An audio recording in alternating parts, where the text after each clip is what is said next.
Fais comme chez toi, Estelle. Allez, il a fait bien comme chez elle. Celle-là. T'aimais pas les... Ouais, t'avais de la haine contre les hommes. En fait, ça... les péchés de luxe sur la liberté sexuelle que j'avais, décompensation, psychiatrie, HP, les ténèbres, la souffrance, 2 tentatives de suicide. Bonjour à tous. Alors, on est aujourd'hui avec Elisa. Elisa qui est une jeune femme que j'ai accompagnée pendant 3 mois. Et je suis hyper contente parce qu'elle est à Paris et du coup, on va faire une petite vidéo. Elle va raconter son témoignage. Voilà. Et moi. Donc, est-ce que toi, tu peux un peu raconter ton témoignage? Qu'est-ce qui a fait que tu as cru en Dieu? Moi, chronologiquement, j'ai grandi dans une famille athée. Mais j'ai eu le baptême quand j'étais bébé, mais protestant, parce que ma mère est britannique, donc c'était Church of England et c'est anglicane. Et papa était plutôt de tradition protestante, mais sans vraiment croire plus que ça. Ok.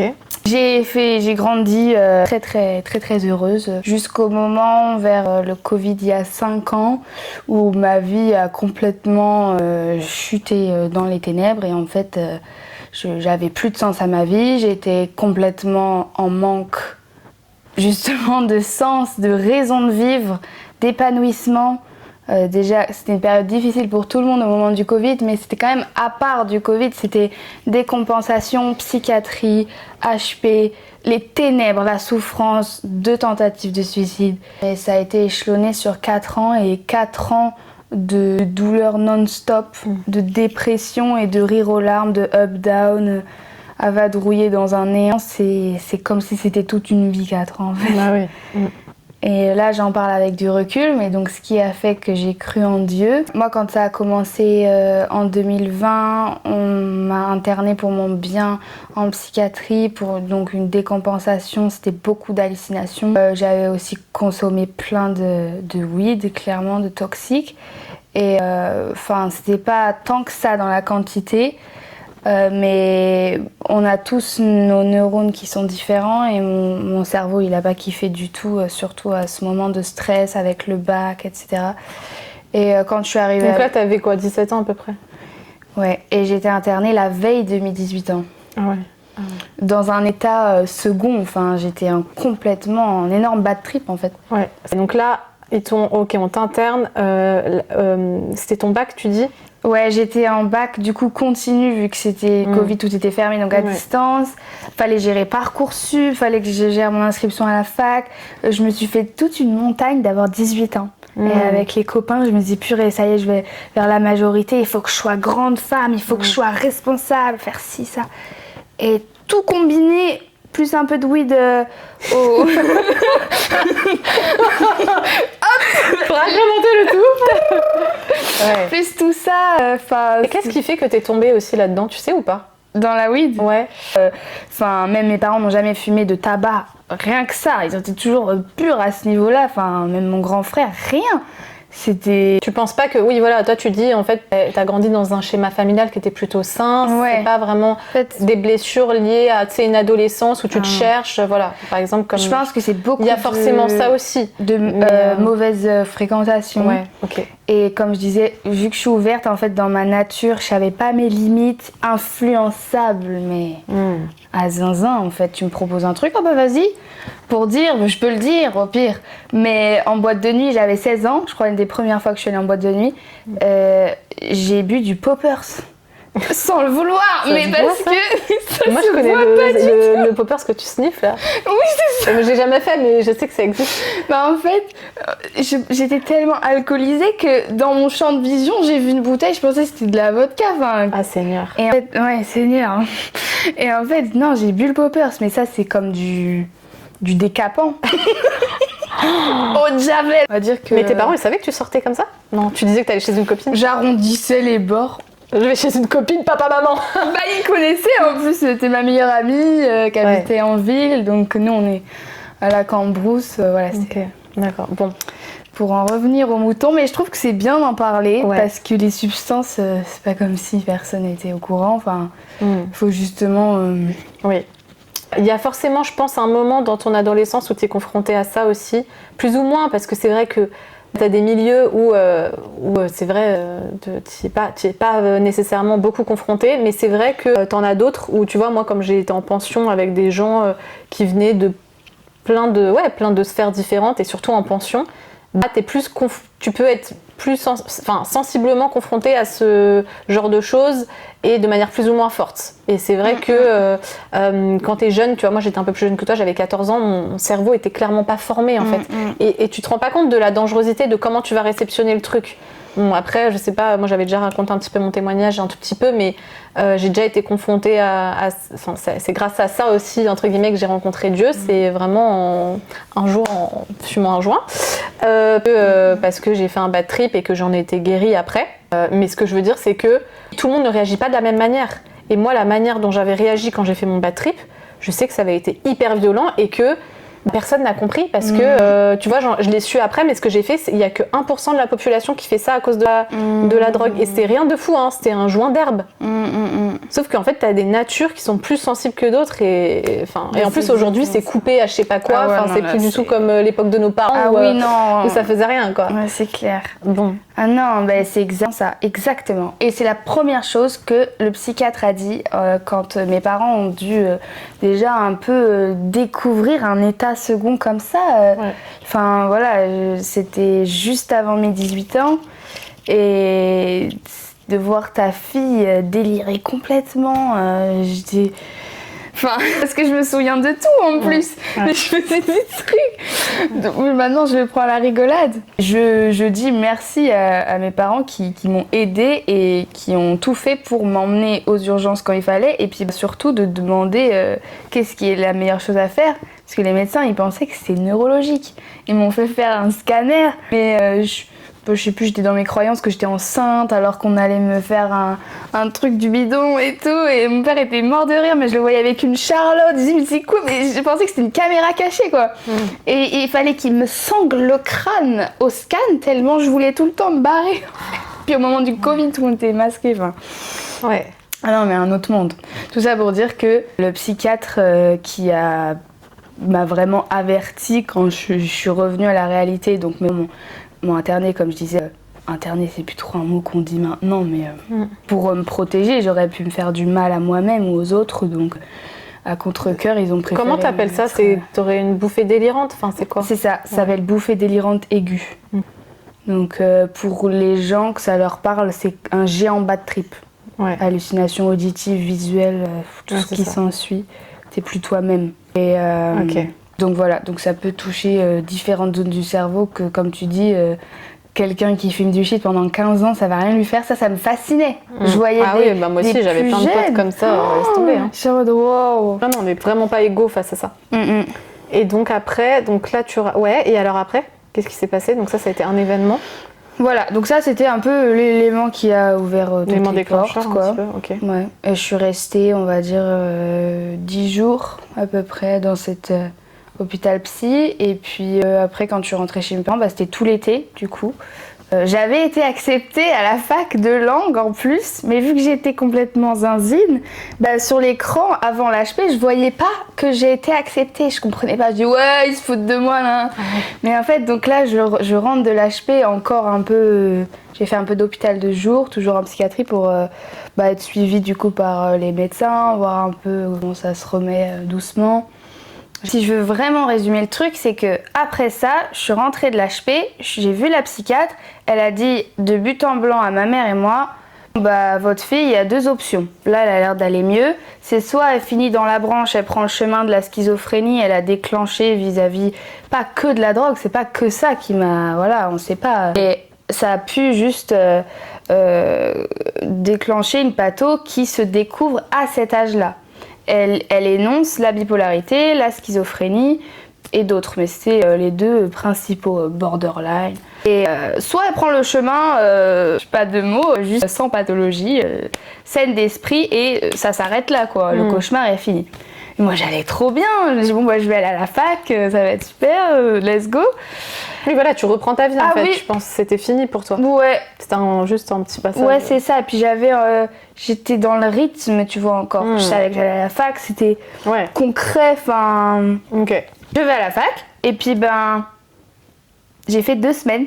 Et au bout de 2 semaines, encore des voix, hallucinations, mais genre différentes, un peu plus réelles dans le sens où elles s'incrustent dans mon quotidien. Je vais à la fac, mais quand je rentre chez moi, j'entends des trucs pas sympas sur moi-même. C'est pas tout à fait réel. Je sens que c'est particulier. Et ça s'est intensifié au point où je suis venue à me faire du mal à moi-même, où ça me menaçait en fait dans ma tête et je subissais complètement. Et direct, je me suis mis en alerte et ça m'a rappelé trop ce qui m'était arrivé. Donc j'ai dit non, et là il faut que j'appelle le CMP. C'est eux qui me suivaient en plus, donc j'avais un suivi. Et là, double hospice, dans le même hôpital, mais 1 mois. Je suis restée. C'était un endroit un peu de crise en plus, temporaire, donc c'était pas... Voilà, mais... voilà, là, je venais d'avoir 18 ans, j'étais dans un rythme, j'avais envie de faire 10 000 choses à la fois. Tout le temps, du zèle pour tout. Enfin... Du zèle. Je vais l'utiliser tout le temps maintenant. Du zèle pour tout, enfin, voilà. Dans ma nature... résiliente aussi, ça a toujours fait partie de moi, de dire bon bah allez, la niaque, faut se lever là ma biche, on y va. Et puis d'un autre côté, détruite, enfin perdue. Donc ça c'est deuxième étape qui est quand même importante. Et après je suis revenue à la maison, j'ai décidé d'arrêter la fac. C'était trop théorique, en plus pour moi j'avais besoin de concret. Et je suis restée chez moi à me reposer, après, enfin c'était très étiré et c'est là où je trouvais ça fourbe parce que pour dire les termes, c'est que j'avais pas encore de diagnostic et donc on était toujours au CMP dans les termes de bipolarité, borderline, schizophrénie, mais ça met du temps. Mais c'était pas encore, il y avait pas de diagnostic vraiment établi non, quoi. Parce que c'était beaucoup trop frais et que ce genre de choses, ça va vraiment dans la durée. Ça met du temps avant de dire voilà telle pathologie quoi. Ouais, c'est ça. Ok. Et donc ça faisait un peu ça, tu vois, après l'hospice, bon, hop, oh bah je vais faire ça, oh du théâtre là, je vais aller là-bas, enfin. Et j'ai vu un stage de théâtre à Paris, je me suis dit, oh bah je pourrais essayer ça, comme ça l'année prochaine, et ben j'irai à Paris et j'irai dans cette école si jamais ça me plaît. J'ai fait le stage, printemps d'après, trop bien, là en plus j'avais rasé ma tête. Après l'HP l'été, j'ai pas dit, mais j'avais fait buzz cut. Pourquoi ? Parce que t'étais dans un délire ? Non, c'était juste après ma première bouffée délirante aiguë. Et j'avais cette sensation dans l'été que j'allais mieux maintenant. Mes cheveux étaient magnifiques pourtant. Mais j'avais cette sensation, je disais à ma meilleure amie, purée, mais il y a du mauvais dedans. Tu sais, en plus, on dit que le cannabis se stocke dans les cheveux. Oui, c'est vrai, jusqu'à dans le cuir chevelu, moi j'avais entendu pendant 3 ans, un truc comme ça. Ah oui. C'est un truc de fou. C'est un symbolique d'un poids. De tout ce traumatisme, il fallait que ça évacue, quoi, de me libérer. Et donc, voilà, ma meilleure amie a procédé à tout ça et c'était sympa. Mais tout ça pour dire que le printemps d'après, j'ai décidé d'aller à Paris là. Et puis, mes parents, ils ont tout fait pour m'aider à trouver un appartement, plus m'aider financièrement pour le loyer. Enfin, j'ai la chance, ça c'est vrai que je ne l'ai pas encore vraiment dit, mais d'être née dans une famille mais aimante et qui t'aide et qui t'encourage et qui te soutient, enfin vraiment, et mon grand frère aussi. Donc ça m'a beaucoup aidée dans justement dans toutes ces 4 ans de douleur. Et quand ensuite je suis arrivée à Paris, là c'était énormément de rebondissements à n'en plus finir. J'ai commencé cette école de théâtre, c'était mon rêve, me former pour le conservatoire national ou qu'importe, enfin vraiment être diplômée dans le théâtre. J'avais ça et c'est très nuancé. En fait, c'est parce que beaucoup de positifs et d'un autre côté, rien qui me raccroche vraiment dans mon fort intérieur. Là, je réalisais pas encore, c'était trop tôt. Maintenant, j'ai du recul pour le dire. Et le fort intérieur qui a pas de sens, il sait pas pourquoi il est là. Et il y avait une dame qui m'avait dit un jour, qui m'avait fait comme une hypnothérapie. T'es pas alignée avec toi-même, Elisa. J'étais en mode, c'est bien mignon, mais ça veut dire quoi, tu vois ? T'es pas... Et ça m'a mouliné, t'es pas alignée avec toi-même. Elle avait pas tort, là. Tout était un Rubik's Cube. Tu veux dire que tu vivais ta vie et il se passait quand même des choses qui étaient sympas parce que tu faisais du théâtre, tu commençais à pouvoir un peu développer ta passion et tout, mais tu te sentais qu'à l'intérieur de toi, il manquait quelque chose. Il y avait un petit vide. Il y avait un vide, en fait. Ah oui, mais ça se crée. C'était en train de se créer, en tout cas d'en prendre conscience Ouais. Et là, par rapport à Paris, encore tôt, là je le dis parce que voilà, j'ai le recul, mais je sens déjà qu'en Aran, ça commence à venir. Et comme tu dis, franchement, les 4 ans de douleur, ça a été le jour et la nuit niveau souffrance heureuse. Ouais. C'est fort quoi, c'est bizarre. Mais après la fin a été surtout beaucoup plus dévastatrice que d'être heureux. Après j'ai fait mon année à Paris avec reprise de cannabis, un CMP transféré automatiquement dans mon quartier où j'habitais. Une catastrophe. Pas de sentiment d'écoute, pas d'aide, pas aucune considération. C'était vraiment difficile. À la fois mes parents qui m'aident, qui m'aident financièrement. Sans eux, j'aurais jamais pu vivre à Paris et faire tout ça. Et voilà, reprise du cannabis en douce, je disais rien. Je sortais à tout bout de champ, j'allais dans les bars, les boîtes, tout ce que je pouvais trouver. Et c'était une sorte d'échappatoire. Je trouvais pas que ça me faisait vraiment du mal. Je le voyais un peu quand même dans mon subconscient évidemment, mais c'était tellement intense mes cours de théâtre et tout était tellement positif que fallait toujours en contrepartie que je m'échappe. Et ça veut dire beaucoup.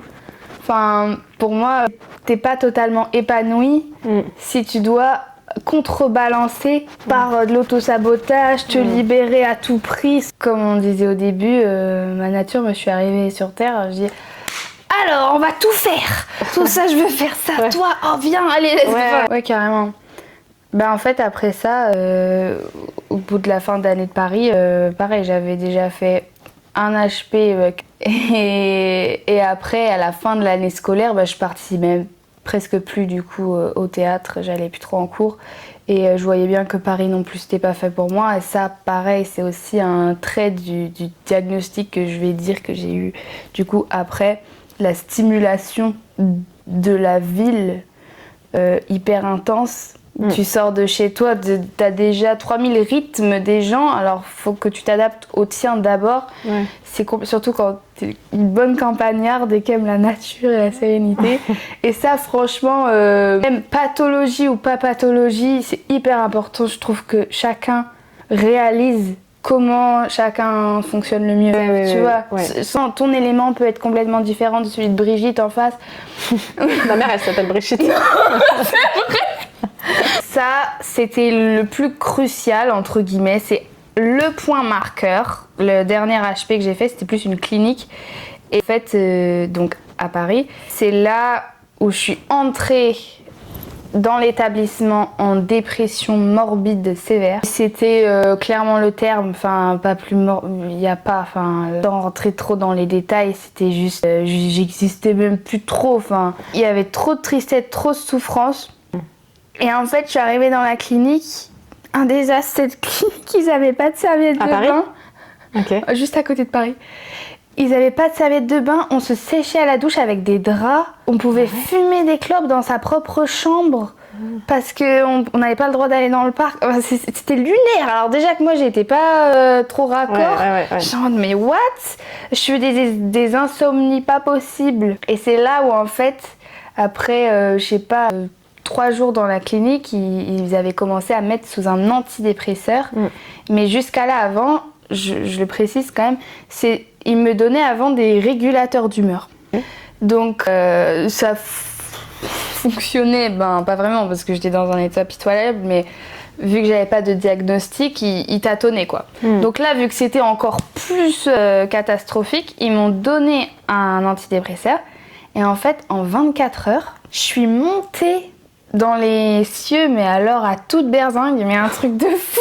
Les infirmières, elles m'ont regardée, elles m'ont dit « Elisa, on va faire des analyses, hein, parce que on pense que t'as dû prendre du cannabis dans le parc avec les autres, vu que ça se faisait en scred. » Et là, mais je suis sortie de mes gonds. Pour une fois que j'avais pas pris de cannabis. J'ai dit non, j'ai rien pris. Genre, vous pouvez les faire vos analyses et puis c'est même pas ça, c'est votre médoc là. Je suis sûre, il m'a fait monter dans les tours. Ah ouais.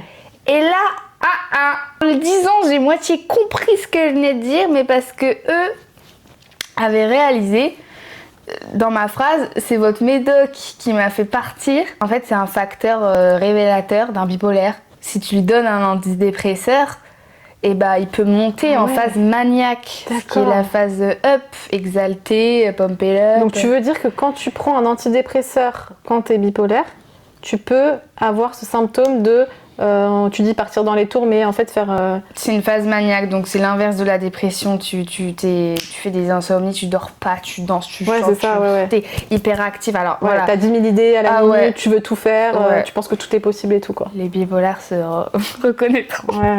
Mais sans faire de généralité, après, moi je l'ai vraiment réagi comme ça. Et si eux l'ont compris, c'est quand même connu dans leur registre de la patho.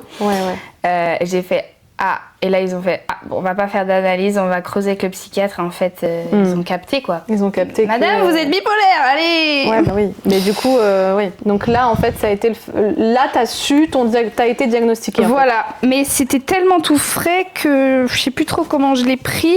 Enfin ça paraissait assez logique parce que dans mon comportement, c'était pas de la schizo. Les alus, je les avais à cause de la weed, donc c'était vraiment les up-down tout le temps, c'est dans la durée. Donc en fait, je l'ai pris un peu comme c'est venu. Mais je pense que en vrai, si je me souviens bien, à ce moment-là, le fait d'avoir un mot, un peu, un diag sur tous ces ressentis et que ça existe et qu'il y a des traitements et qu'il y a des thérapies, qu'il y a des praticiens spécialisés, etc., ça aide. C'est là où tu as eu ton premier traitement, quoi. Ouais, après là, ils ont commencé à un peu plus affiner. Parce que j'avais déjà régulateur d'humeur, donc en fait, ils étaient déjà partis là-dessus. Mais après, il y a plein de molécules qui sont faites pour l'autre. Et donc là, si on avance bien dans le temps, après que tu aies eu tout ça, voilà, tu as eu plusieurs événements où j'imagine tu es allé, tu es revenu, tu es allé en HP et reparti. Là, après, encore ça. Voilà. Et est-ce que tu peux nous raconter, parce que moi, tu me l'avais un peu raconté, qu'est-ce qui a fait que tu as cru en Dieu? Comment ça s'est passé? Les derniers moments, quoi. Vraiment où c'est la crise et genre Dieu intervient. Ok. Alors, les débuts de ma rencontre réelle quand Dieu s'est manifesté à moi, les premiers signes réels où il s'est vraiment révélé à l'intérieur de moi-même, c'est quand j'étais en Angleterre, j'habitais là quelques mois, et puis mes premières prières, tu sais, où je suis en larmes complètement sur la moquette, je dis Dieu, genre t'existes là. Parce qu'à ce moment-là, t'étais en Angleterre, pourquoi? Juste pour qu'on sache à peu près. Ah oui, j'y travaillais et vu que j'ai la double nationalité, j'avais ma famille à côté et j'avais envie de m'installer là-bas définitivement, quoi. C'est la famille, c'est chez moi. Et j'avais une colocation avec une petite chambre trop chou et tout, et j'avais mis des photos très sousses un peu en mode décoré bien. Et là, mais j'étais dans un chaos total, et c'est en fait la première prière où vraiment je l'ai provoqué parce que je me suis dit donc on le vénère, on parle de lui et tout machin, j'entends parler de lui jusque là, mais t'es où quoi? T'es où dans ma vie quoi? J'étais en larmes et je lui provoque, je dis t'es où? Parce que moi j'ai un pied dans le cercueil et dans la tombe, donc si tu te manifestes pas, ça va être bien simple, c'est ciao, je quitte la terre. Et j'étais franche. Et le lendemain soir, je pense que c'était vraiment très peu de temps après cette prière, je me rappelle très bien. J'ai une copine qui veut me montrer de la danse, aller à son cours de danse pour un essai, donc du coup je viens avec elle et je monte dans la voiture et côté passager, je mets mon pied et en fait il y avait une petite croix en brindille. Mais quand je vous dis une croix en brindille, mais un truc, et du coup j'ai enlevé le pied, je fais oh non, et j'ai su, je sais pas comment expliquer, c'est le premier signe réel qu'il m'a envoyé. Et en fait, ce qui est trop marrant, c'est que il y avait vraiment ma vision, mon ressenti, parce que ça venait de lui pour moi, et le ressenti de ma coloc, qui était en mode bah oui, enfin, tu sais, il s'est mis tout seul. Et forcément, il y avait deux visions, mais moi je savais. Mais est-ce que tu as eu d'autres petits signes comme ça ou pas? Parce que ça, juste pour t'interrompre, moi j'ai eu ça quand j'ai rencontré Dieu. Et j'ai l'impression que j'ai aussi un ami, très bon ami, à qui c'est arrivé, et plusieurs personnes qui témoignent et qui disent ça. C'est drôle, mais en fait, Dieu, j'ai l'impression que quand tu fais une forte rencontre comme ça avec Dieu, ou quand tu commences à le chercher vraiment, il va te mettre plein de petits signes comme ça, en mode « je suis là, je suis là, je suis là ». Et alors, on peut tout psychologiser et dire « oui, non mais c'est toi », et parce que oui, mais en fait, nous, on sait, et c'est vrai que quand tu le vis, tu sais que c'est pour toi. Parce que En fait, c'est que ça concorde à des pensées. Moi, je sais que genre c'était un truc de fou parce que ça concordait à des pensées que j'avais à la seconde. Et j'avais les réponses dans le physique, tu vois. Au métro, je voyais une affiche qui répondait à ce que je me disais dans ma tête. Ouais. Mais c'était continuel comme ça, tu sais, plein de petits signes de Jésus qui me disaient, mais genre oui, je suis là, j'existe. Et c'est dans les événements, tu vois, que je le voyais. Et ça m'a choquée de voir que c'était dans le présent qu'il me parlait, tu vois. Ouais. Qu'il était tellement proche que, comme tu dis, tu vois, et ça, c'est pas la première fois que j'entends. Et genre, vraiment, Dieu, il aime trop faire ça. C'est trop Il mignon aime parce trop nous que envoyer des petits signes. c'est une chasse au trésor après. Ouais, oui, mais T'as moi, trouvé le premier indice, tu veux tous. mais moi, je l'ai littéralement vécu comme ça, tu vois. Ah ouais. Et c'est trop drôle parce que c'est là où tu vois que Dieu, notre Dieu, c'est un Dieu des événements. C'est-à-dire que c'est pas un Dieu genre qui se lit à travers. Oui, bien sûr, on le lit dans la Bible, mais il te parle dans les événements de ta vie, tu vois. Et ça, c'est fort. Et évidemment, alors après, ça veut pas dire qu'il faut prendre en compte tous les signes que t'as. Aujourd'hui, on le fait plus là. Enfin, moi, par exemple, aujourd'hui, je le vois parfois quand je suis attentive, mais il y a plein de moments où il va pas me parler d'une manière aussi fulgurante, tu vois, mais il peut le faire en tout cas. Je voulais juste dire ça. Bah c'est très bien. Après ça, en fait, j'ai dû rentrer en France parce que c'était juste absolument pas possible dans mon état de continuer en Angleterre. Et direct, quand je suis rentrée à la maison en France chez mes parents, j'ai senti qu'il fallait que j'aille quelques jours me protéger dans l'HP où j'allais au tout début. Là, je sais pas, ça venait de moi pour me pas faire de bêtises. Et j'ai reçu une deuxième brindille. Par contre, il s'est perfectionné, j'avoue qu'il est très endurant, Jesus. Parce que sur le coup, bon, j'étais sur mon lit le soir, sachant que c'est une baie vitrée, ma chambre d'hôpital. Et vu qu'il faisait nuit, le lampadaire reflétait sur ma baie. Donc tu sais, en fait, il y avait plein de crasse qui s'étaient accumulées sur la baie vitrée. Mon lit. Et je joins les mains et je me rappelle de ça là, dès que l'Angleterre j'avais commencé et je sentais, je sais pas, c'est vraiment le geste qui déclenchait la prière. Et j'avais une conviction d'un coup, je me suis dit bon, maintenant, si t'existes vraiment, la fameuse phrase, et ben montre-toi et renvoie-moi un signe. Sur le mot signe, ça me résonne même. Le mot signe à la fin. Je lève les yeux, mais j'ai vraiment levé les yeux en face, sur la baie vitrée. Une croix en brindille, au milieu de toutes les crasses, la pelouse que Bernard avait tendue juste avant. La croix pif pouf, genre qui reflétait, deux bouts de brindilles de... collés, debout, tac tac.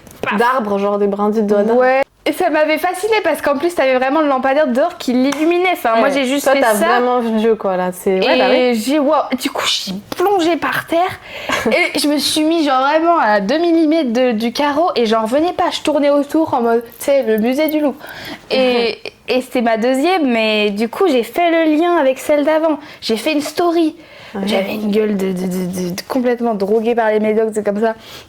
J'ai j'ai eu un autre signe, j'ai raconté tout en story privée et direct quoi, j'avais les 2 photos de l'Angleterre et de ça, j'ai dit waouh, ok.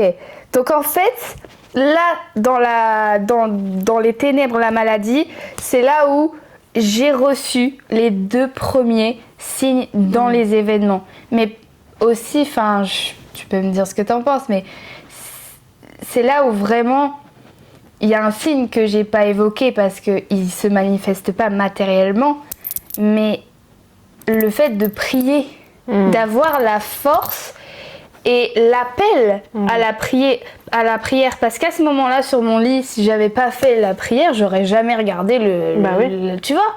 Et c'est ça aussi, c'est puissant. La prière, c'est un miracle, c'est du pain béni. Enfin, j'ai pas les mots. Quand tu demandes, Dieu répond. Là, t'as vraiment expérimenté ça en fait. Et plus ta prière, c'est ce qu'on disait, plus ta prière elle est franche et claire, plus lui, il passe pas par 4 chemins quoi. C'est clair. Bah oui.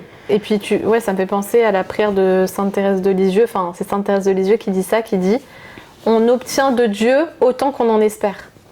Ouais. Et quand on a soif, Dieu te donne à boire quoi. Et qu'à chaque fois on est surpris. Vraiment, tu vois, moi ça fait, j'avais 14 ans quand j'ai rencontré Dieu.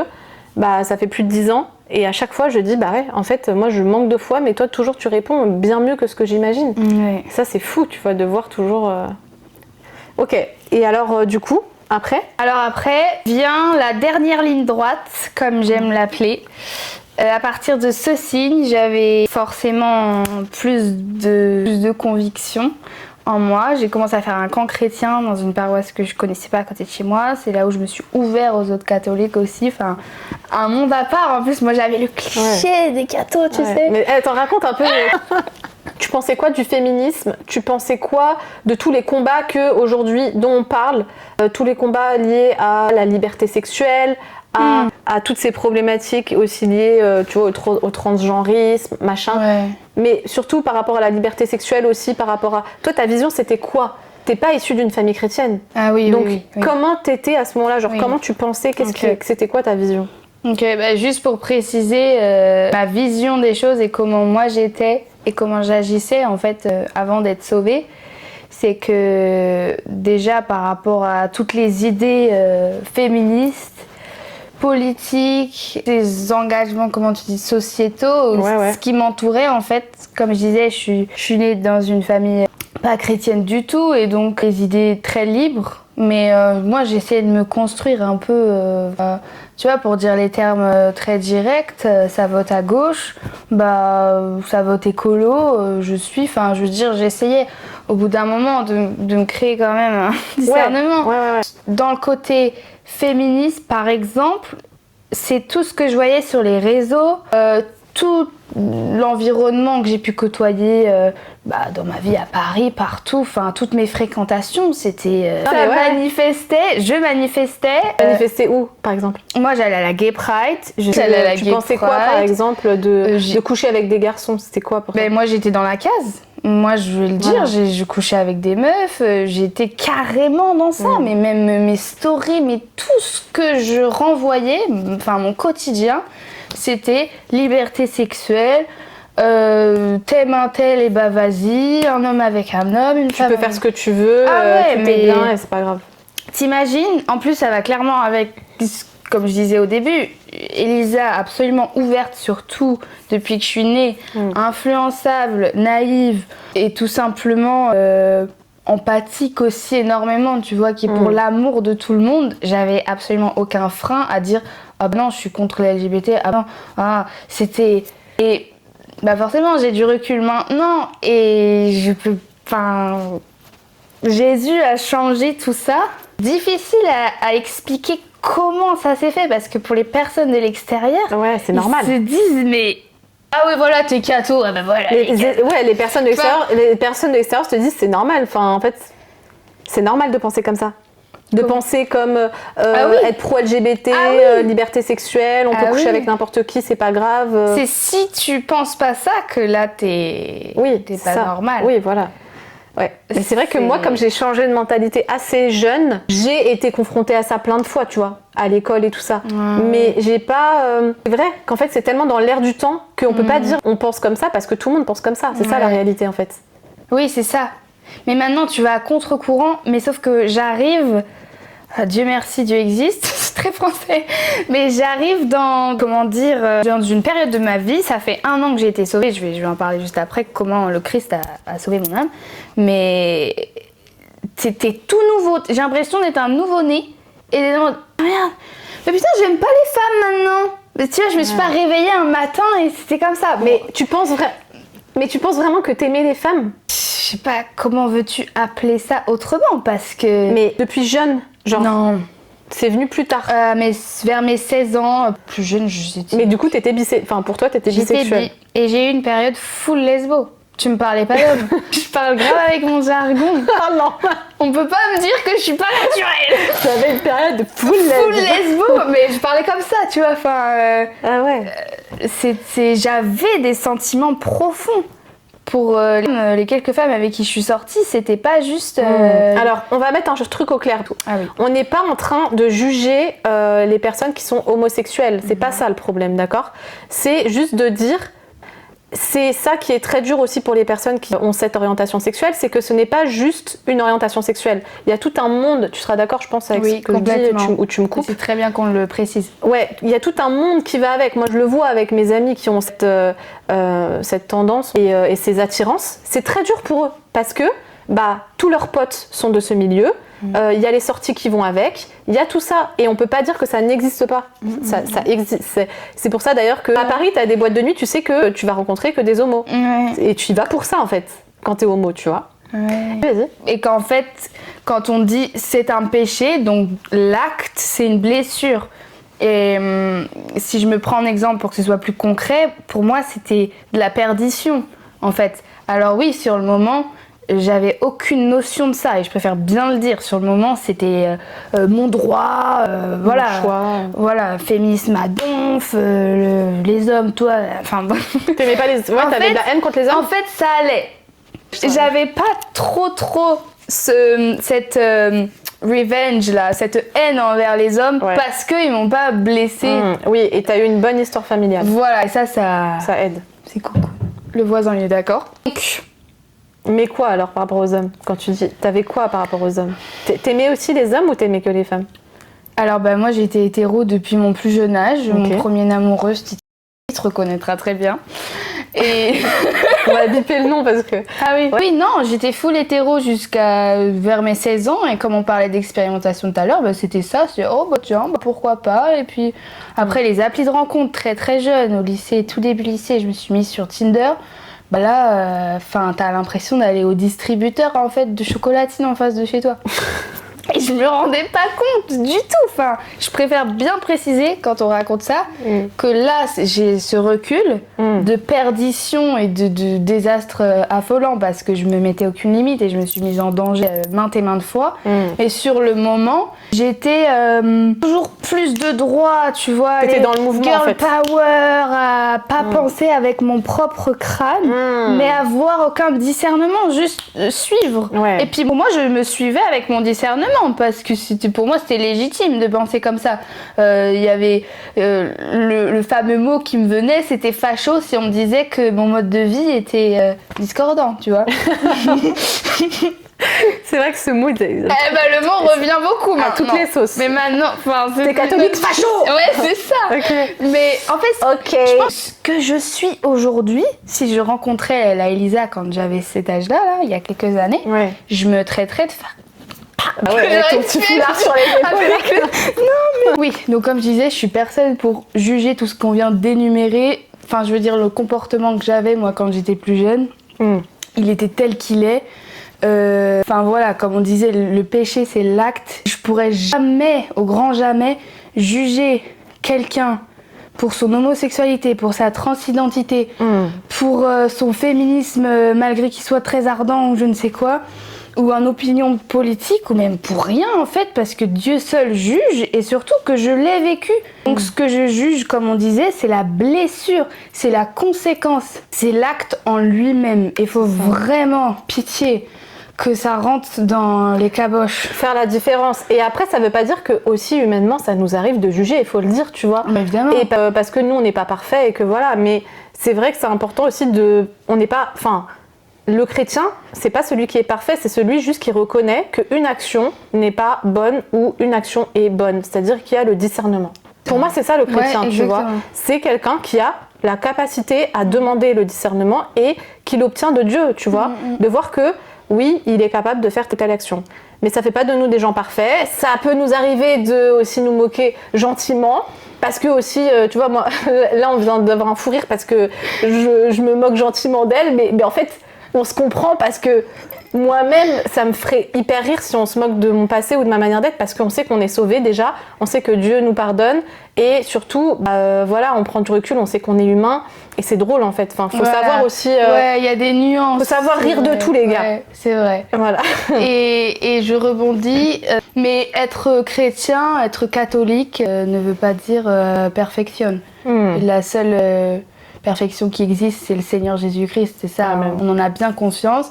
Mais c'est pas parce qu'aujourd'hui je suis catholique et j'ai une vision des choses, une opinion qui a changé sur ce qui m'entoure, d'avoir la foi, tout ça, c'est pas parce que j'ai ça que je suis parfaite. On a le désir de bien faire, mais c'est une grâce. On sait que ça nous est donné par Dieu et c'est quelque chose que, évidemment, on y travaille. Il y a notre volonté aussi dedans, mais c'est quand même un don de Dieu. Tu peux pas dire, toi, aujourd'hui, je pense que t'as fait tout sur tes forces. Ah non, certainement pas. Voilà, c'est Dieu qui t'a donné cette grâce et toi tu t'en es emparé pour agir dans ta vie. Voilà. Tu vois, c'est aussi faire la différence entre l'humain et la grâce, que Dieu il donne sa grâce, mais aussi il te donne la liberté d'agir dans ta vie. Et ça, j'en parle beaucoup moi dans mes accompagnements parce que il y a la grâce, mais il y a ta liberté d'action et ta liberté de faire des choses pour aller mieux et de manière très humaine, quoi. Tu vois. Et on va y venir après. Compte un petit peu.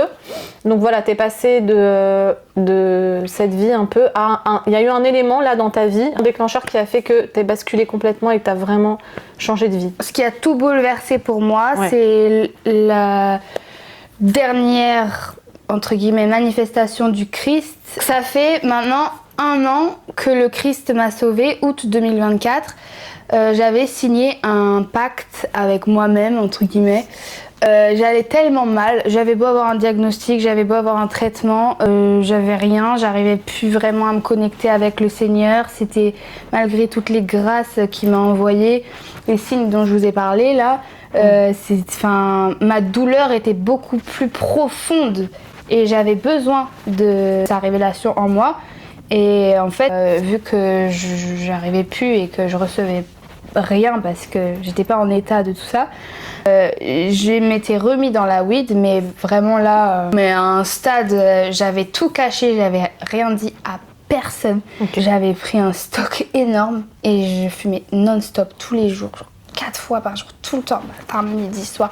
Et pour dire, avant je prenais de l'herbe quand même un peu plus légère. Là, j'étais allée au moins cher, shit, mais condensé. Et j'ai dit, Elisa, si c'est ta seule manière de pouvoir te sentir un peu déconnectée et d'aller mieux, là, j'avais pleinement conscience du autosabotage. Là, j'étais détruite, là, on peut en parler, j'étais détruite de partout, je me faisais du mal sur ma peau. J'avais complètement conscience de ce sabotage. Là, j'avais basculé, en fait.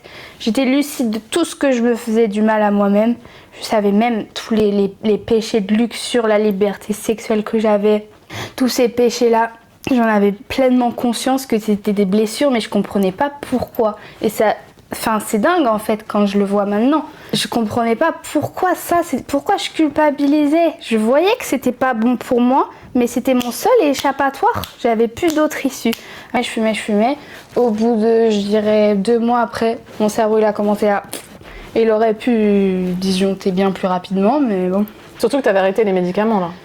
Et au même moment, quand je suis revenue de vacances et tout, non, j'ai arrêté au moment où j'ai décompensé en fait. Et j'ai dit si c'est comme ça, non, ça me saoule, toutes les molécules qu'on m'a données. Et en fait, mes parents étaient pas du tout au courant que j'avais repris. Ils sont tombés des nues quoi. Et je vois encore leur visage complètement anéanti. Et je leur dis ah non mais ça va être clair. Là, je sens, j'avais une lucidité, c'était différent là. Vous n'appelez aucun pompier, aucun médecin, je veux rien de tout ça. Mais la seule personne qui va aider s'il y a un problème, c'est le prêtre de la paroisse qui était à côté de chez moi. Et je m'entends dire ça, la seule personne qui va t'aider, c'est un prêtre. Mais Elisa, purée, ta foi, genre, ça m'a juste fait bizarre, mais j'avais foi en ce que je disais. Il n'y a pas de médecin là, vous me saoulez, votre science qui fait rien, c'est... En gros, le sous-texte, c'était ça. Et je m'appuyais sur ça pendant 2 semaines. J'ai décompensé, mais un truc vraiment, j'aurais pu y rester bloqué. Mais quand tu dis décompensé, qu'est-ce que tu faisais? Donc là, bouffée délirante aiguë, j'avais hallucination totale, visuelle, auditive. Pas de notion du temps, pas de notion vitale pour manger. Je disais tout et n'importe quoi. Je chantais, j'allais voir les gens. Ton visage, je le percevais complètement différemment. Je sentais des persécutions, laisse tomber. Tout était déformé. J'avais mis sur les réseaux des milliards de stories de ma vie intime et tout. Je savais pas lire. Et donc il se passait des choses avec les gens? Tu t'es disputée avec des gens? T'es allée voir des gens? Ouais, je me suis disputée avec un ami qui était catho. Je l'avais affiché. Les mecs de Tinder que j'avais screenshot et tout, il y a pas plus tard que 2 semaines, je les avais affichés en story publique. Ah non, mais un truc...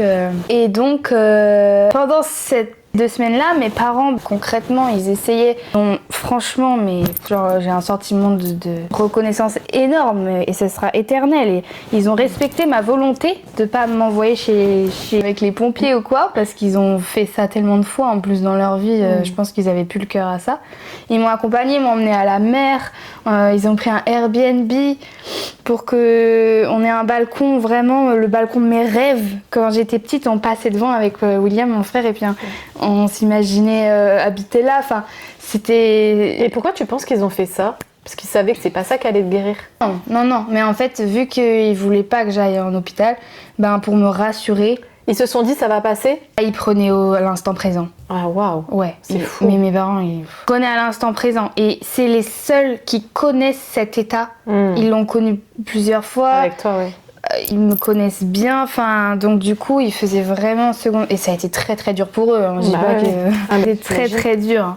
Mais donc on a passé, je crois 2 jours si je me rappelle bien, dans ces Airbnb là. Et là pareil. Alors là, par rapport à Dieu, c'est là où ça a commencé à parce que j'avais toujours mon tel sur moi aussi, de la musique, machin, et je mets une story et en fait je vois les vagues avec tous les surfeurs parce que c'était la tempête en plus. Donc vraiment, quand t'es en paro, parano quoi. Ouais, la tempête, ça ajoute un élément à ton cerveau. Tu dis c'est le chaos, c'est la fin du monde. Direct, en fait c'est comme ça. Tout est exacerbé, exactement. amplifié. Si quelqu'un sourit pas, il pleure, il est pas bien, faut l'aider. C'est très très... Et là je vois les surfeurs et tout, du mouvement, des vagues, de la pluie, des nuages. Je suis sur un balcon, je connais pas, je me dis waouh.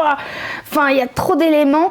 Et direct, je pense à Dieu, je me dis oh là là, parce que mon ami Kato, il m'avait dit que à ce moment-là, bientôt, il y aurait un peu comme une fin du monde chrétienne, une prophétie. Donc mon cerveau, il a mélangé ça et ça se trouve, c'est aujourd'hui. J'ai mis une photo et j'ai mis emoji, vague, croix, tempête, prière et tout, en mode on est là les frères, bougez. Et j'étais persuadée que c'était le confinement aussi, que fallait pas bouger de chez soi. Ok, donc vraiment, t'avais beaucoup de symptômes.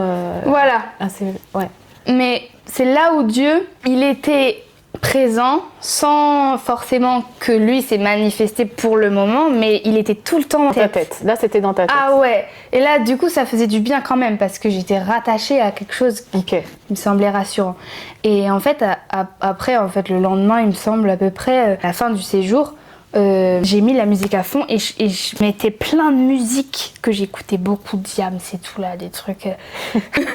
La boulette. Voilà. Très libérée également. Et je chantais comme si là j'avais appris une nouvelle de dingue, c'est que j'étais Jésus. Bon là, raconter ça c'est très difficile, mais c'est voilà, ça en fait partie. Là, ça y est, mon cerveau, il avait encore switch, ça va très vite, hein, il fait ce qu'il veut. Et j'étais Jésus, c'est moi qui avais sauvé le monde, donc je chantais tous les trucs comme ça. J'étais persuadée que les objets étaient connectés, donc les gens me voyaient. Et vu que j'étais à la Baule, c'est un endroit où il y a pas mal de célébrités qui viennent séjourner. Donc ça, mon cerveau, il l'a compris. Et je me suis dit, ok, let's go, c'est bon, c'est moi Dieu. Mais j'avais aucun doute. Enfin, je vivais. On était sortis dehors et je me baladais comme si j'étais le Messie. J'ai du recul, donc ça me paraît waouh. Mais sur le coup, et puis j'étais pas bien, mais... On est rentré à la maison. L'ordre chronologique des événements n'est pas forcément fiable parce que dans ma tête, forcément, c'est normal. Pris mon piano qui était en bas, les lumières, les LED et tout, tous mes... Donc là, t'étais hyper encore absorbée par les éléments et t'étais angoissée en fait. Ouais, j'étais pas bien. Vraiment pas, mais tu sais, viscérale. Je m'accrochais à quelque chose, je savais pas quoi. Et quand on est rentré... J'ai attrapé tous les trucs justement qui me font penser à moi pour essayer de me reconnaître, me remettre dans mon corps en fait, entre guillemets. Parce que je me regardais dans la glace, je savais pas qui était cette personne. T'étais terrifiée du coup, non? Non, t'étais juste... ça le truc. Et donc je monte là-haut et là, faut quand même que je précise que la veille au soir, important, j'avais cette sensation de nausée, fallait que je vomisse, je sais pas comment expliquer. J'essayais de m'en débarrasser, de passer le truc, mais c'était pas comme vraiment une gastro ou vraiment vomir. C'était dans les entrailles. Il y avait rien ne sortait, c'était comme une possession. Et en fait, ce qui m'a perturbée le plus, c'est que ma mère était avec moi, j'étais sur le carrelage dans la pièce de vie dans la maison. Et elle me regardait comme si j'étais mais le chétan incarné. Et c'est son regard qui voulait tout dire, elle me regardait pas en tant qu'Elisa. Elle me regardait en tant que Devil. Mais là, t'as beau avoir des alus, ce regard-là, reste lucide. Et en fait, je crachais dans le vide. Il y avait rien qui sortait. C'était et puis fort. Et là, j'ai regardé ma mère et j'ai dit, va chercher papa. Toi, t'es trop fragile. Va te reposer là-haut. C'est pas moi qui parle. J'en ai des frissons. Papa, c'est un roc qui descende. Je te disais ça. En même temps, cracher mes morceaux. Moi, je disais ça parce que c'est je pense, après, je sais pas, la petite Elisa qui voyait le regard de maman, elle était au bout de sa vie, là. Et j'ai eu peur. T'avais besoin de ton père à ce moment-là. Ouais, et aussi, j'avais besoin de mon père. Et donc, pour la protéger et pour avoir Papou, hop, j'ai fait un changement. Et Papou est descendu et il a essayé de me contenir sur le canapé. Il m'a fait un câlin et tout. Et là, il me faisait un câlin comme ça, tu vois. Et je faisais ça sur sa jambe parce que j'arrivais plus à parler. Tu faisais une croix. Je faisais une croix sur sa jambe. En boucle comme ça. Toujours une croix sur sa jambe parce que j'avais pas les mots et je pleurais. Et c'est là où littéralement, je me suis sentie partir. Mais partir, pas en allant dormir. Hein. Vraiment, on retirait mon âme, mais paisiblement, comme si ça vient de Dieu. Enfin. Et que mon âme s'en aille et que je m'extirpe de l'univers. C'est vraiment, je sais pas comment dire, et c'est paisible et logique. Enfin, c'est comme ça que ça doit se passer dans la sensation. Mais du coup, je pars et au même moment, je m'étais fait du mal ici, j'ai mal dans mes 2 poignets. Mais sauf qu'en même temps que la douleur et que toujours mon père qui essaye de me consoler, physiquement j'étais avec mon père, moi mon âme était je ne sais où et je me suis vue littéralement sur la croix. Et sentie surtout. Pas un regard où je me vois sur la croix, mais là, j'étais comme dans mon propre corps, dans le vide, clouée par les 2 stigmates ici, sur les poignets. Et je sais pas trop quelle sensation j'avais à ça, mais c'était associé à l'âme qui s'en allait. Donc c'était en mode, je pense quand je faisais ça, c'était en mode je m'en vais, grâce à Dieu, par sa douloureuse passion. Tu vois, c'est ça la vérité, Papou. Je t'en supplie, suis son chemin parce que là, je serais pas là. T'avais l'impression que t'allais mourir. Ah, mais moi, j'étais morte là. Quand tu dis que tu sens ton âme et tout, c'est quoi? C'est genre, t'as l'impression, c'était, explique-nous parce qu'entre la maladie, entre le côté spirituel, tu arrives à faire le discernement ou pas? Tu penses quoi, toi? Mais ce que j'ai vécu là, et maintenant je peux l'affirmer à 10 milliards de % avec foi, c'est du surnaturel, c'est du ressuscite. Mais tu dis j'étais en train de mourir. Non, c'est-à-dire que j'essaye d'expliquer avec des mots, c'est pas évident parce que c'est complexe comme sensation. Quand je dis j'étais en train de mourir, c'est que mon âme partait, donc en fait, c'est pas du tout associé à... Tu dis je partais, c'était spirituel. Ah ouais. Ok. Ah mais 2000%, il y avait rien de physique. Tout ça c'est spirituel. Donc tout ça c'est complètement du pur spirituel. Mais c'est là je te parle de ça, ça a duré cet état de je m'en vais, il y a un fond noir. C'est 2 minutes hein. Et c'est rapide et dense. J'ai pas vu de lumière, j'ai pas vu de cri, je me suis vue sur la croix et je pense que mon cerveau a associé j'ai une vérité grâce à lui, je sais pas, je vais le rejoindre, enfin spirituel fois 1000, fois 10 000. Et je pense que mon état lié à la décompensation là, dans l'état que j'étais, ça a d'abord enclenché toutes mes alus et tout ça, le fait que j'étais aussi très agitée ce soir-là. Évidemment, j'avais en plus tout juste arrêté mon traitement. Mais cet instant-là, sur le canapé, je m'en rappellerai jusqu'à mon dernier souffle. Et depuis que je crois en Dieu et la foi que j'ai en lui, et on a discuté un peu avec Jésus, j'ai essayé d'en parler en prière, c'est de l'ordre du divin, quoi. Ouais. Là, après la croix, le vroup, je suis plus là, aucun souvenir. Je me réveille dans mon lit. Je me dis, merde. Ok. Et puis après, en chronologique, tout bis to fly, donc je vais arriver... Je pense que tu t'es endormie? J'ai passé ma nuit. Ah. Ouais, je me suis endormie. Et le soir, c'est là que tout se joue, parce que je me réveille, tout est mélangé dans le temps, donc je sais juste que j'ai pris avec moi... Comme je te disais, je me reconnaissais plus là. C'est là que j'avais commencé tout à l'heure. Je regardais les albums photos, je disais mais c'est pas moi, et j'étais en larmes, et Et je monte dans ma chambre, je ferme les Velux et je me suis dit bon bah si j'allume partout, peut-être que Ressus il va arriver plus, tu vois, ça se connecte avec les énergies, enfin toute opportunité était bonne à me connecter en fait. Ouais. Vu que j'étais un peu bancale et bah mine de rien, j'avais l'impression que j'agissais robotiquement, tu sais. Genre je faisais hop, je mets les guirlandes machin, je mets toutes les photos comme ça. Après je pleure pendant au moins 20 minutes et à un moment je dis comme ça. Sauf que j'arrivais pas à parler parce que toutes mes neurones étaient bousculés. Et donc du coup j'ai fait le cœur à cœur. Et pour moi le fameux truc que tu dis en fait naturellement c'est bah, aide-moi. Et souvent je disais en plus avant, si t'existes vraiment là c'est temps mort, je suis en train de partir là. Parce que tout le temps je faisais des mini prières dans ma tête, je me rendais pas compte mais il était là tout le temps pendant cette décompensation. Et il y avait un truc, c'était obligé. Et donc je fais ça. Et là en fait je m'arrête net de pleurer. Et je me souviens que j'étais dans cette position et que les larmes, il y a une larme qui a coulé et je la vois tomber et au même moment je ressens sa présence et j'entends mes copains, tu me parles, gravés dans le cœur plutôt, difficile à expliquer. Jésus qui me dit Elisa, j'ai vu tes larmes, j'ai entendu tes prières, je te bénis et je te guéris. Mot pour mot dans cet ordre-là. Et c'était pas Pierre-Paul Jacques, c'était Jésus. Et c'est là, c'est gravé, c'est dans l'entraille quoi. Et je me suis arrêtée de pleurer. Et après, là, t'as rencontré l'amour, quoi.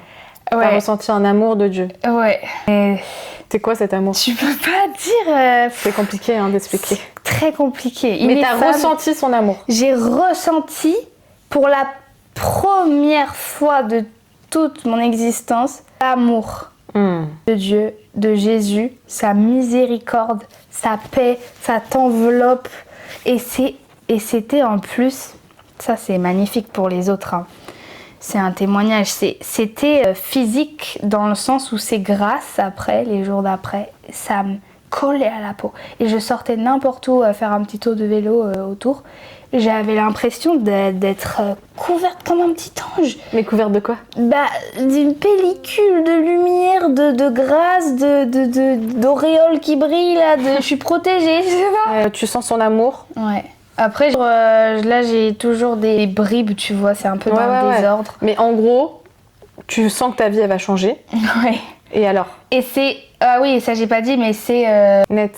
Oui. Radical. T'es persuadée. Ouais. Là, il n'y a plus de doute que Dieu n'existe pas. Ah bah là, c'est qu'il est en moi, et puis il demeure en nous. Donc là, pour le cas, c'est clairement concret cette phrase, il demeure en moi là. Et donc après, quelques jours se passent et je commence à retrouver mes esprits, à me dire bon bah là, il faut que j'aille raconter ça au CMP quand même. En plus c'est ça que je me suis dit, j'ai dit aux parents, j'ai pas dit oui bon on va voir pour le traitement quand même, j'ai dit non il faut que je raconte au psychologue là ce qu'il a fait pour moi hein. Et j'ai fait que parler de Jésus tout le temps. Mais j'avais installé dans ma chambre déjà un hôtel avec des bougies, j'avais rajouté des images, j'étais là mais complètement et je suis retournée au CMP, je leur avais fait une croix en crayon de couleur, j'ai donné à la secrétaire, j'ai dit bonjour, c'est pour vous. Elle savait pas du tout quoi en faire, j'ai bien vu son visage. Et en fait, j'ai raconté à la psychologue cette sensation-là, enfin ça me faisait trop plaisir que, voilà... que Dieu existait. Dieu existe. Et ça s'est enchaîné après, donc on a quand même revu mon traitement un petit peu parce que, voilà, j'avais pas encore les neurones à tous les étages. Au fur et à mesure... Qu'est-ce que tu peux dire, Claire? Tes parents, ils ont vu un changement? Ah oui, pas qu'un peu. Déjà, ils ont bien vu que, en fait, sans hôpital psy, sans traitement pour arrêter la BDA. Là, en fait, ce que je viens de dire, c'est que le Christ a arrêté. Une BDA, c'est la bouffée délirante aiguë. Le Christ a arrêté ça. Mais normalement, franchement, le médecin me l'a dit, j'ai bloqué schizophrène à vie. J'étais dans un état, j'étais plus présente. Et donc non, quand j'ai... Mais là, le lendemain, tes parents, ils ont dû halluciner. Ah non, c'est pas le lendemain. D'accord. Le lendemain, non. T'avais encore un peu... Ah, ça fait... Je dirais, il y a eu, après ce qui me... Ouais. Une semaine au moins. Ok, donc ça s'écoulait, tu vois. Ok. Mais normalement, ça aurait pas dû mettre une semaine, t'aurais pu être bloqué. Ah oui, oh là là. Il aurait fallu des médocs, ça aurait été... Ouais, voilà. Donc là, donc vraiment, après cette semaine, donc là, t'es allée au CMP. Voilà, j'ai repris mes esprits et puis ils m'ont dit, je savais pas trop quoi me dire du moment que j'allais mieux. Eux, en psychiatrie, ils sont à fond un peu quand même dans les médicaments, donc ils voulaient remettre ça à jour, chose que j'ai acceptée. Et donc là où mes parents ont vu qu'il y avait un changement, c'est que je dirais au bout de 2 semaines, ça s'est tout imbriqué hyper fluide. J'ai retrouvé mes esprits, j'ai fait mes démarches, j'allais faire des petits tours de vélo à la campagne, mais d'une sérénité. T'étais en paix quoi. Pas possible. Et un soir, maman est venue me voir dans la chambre et puis je lui ai fait un massage. Des mains, parce qu'on aime bien faire des massages des mains. Et c'était le soir, tu vois. Normalement, après ce qui m'est arrivé, elle était tellement habituée à ce que je sois. Elle me regarde et moi j'étais comme ça, tu sais. Mais ça se voit, je respirais à sérénité. C'était. Elle me regarde et elle me fait, mais waouh! Et c'est quoi le mot qu'elle a utilisé? Elle fait genre stable. Qu'est-ce que t'es stable en fait? Il y a un. Ça m'a marqué. Et j'étais en... Et ça, c'était la réelle rencontre avec Dieu. Et des grâces multiples que je pourrais... Après, ouais, bien sûr. Je pourrais dire. Hein, et des grosses rechutes même. Sur quel plan quand tu dis les rechutes? Libération sexuelle, clairement. Parce que ça, c'est encore très tabou. Par rapport aux tentations, tu veux dire à la chasteté. Ça prend du temps. Bon bah en tout cas, Elisa, merci à toi. Merci. Là, on va embrayer après. Parce que Elisa, du coup, je l'ai rencontrée, comme je vous disais, sur les réseaux. J'ai pu l'accompagner sur 3 mois, sur des points précis. Et du coup, elle va en parler dans une autre vidéo. Donc, on vous laisse. Et moi, je suis trop contente que tu aies pu me raconter tout ça. En plus, tu m'as raconté ce témoignage à un moment où bah, moi, j'en avais aussi besoin, finalement. Ouais. Et notre rencontre, je pense qu'elle a vraiment été assez providentielle. Et je suis sûre même que le Seigneur, il a permis qu'on se rencontre. Il a permis ça. Et on verra les fruits, mais en tout cas, voilà, que même déjà tu puisses parler ici. N'hésitez pas à vous abonner. Bye! To somewhere? Yes, here. I don't know where it is! Just here, babe. Oh, here. It's here. Oh, you don't have any battery left. Be blessed in Jesus' mighty name.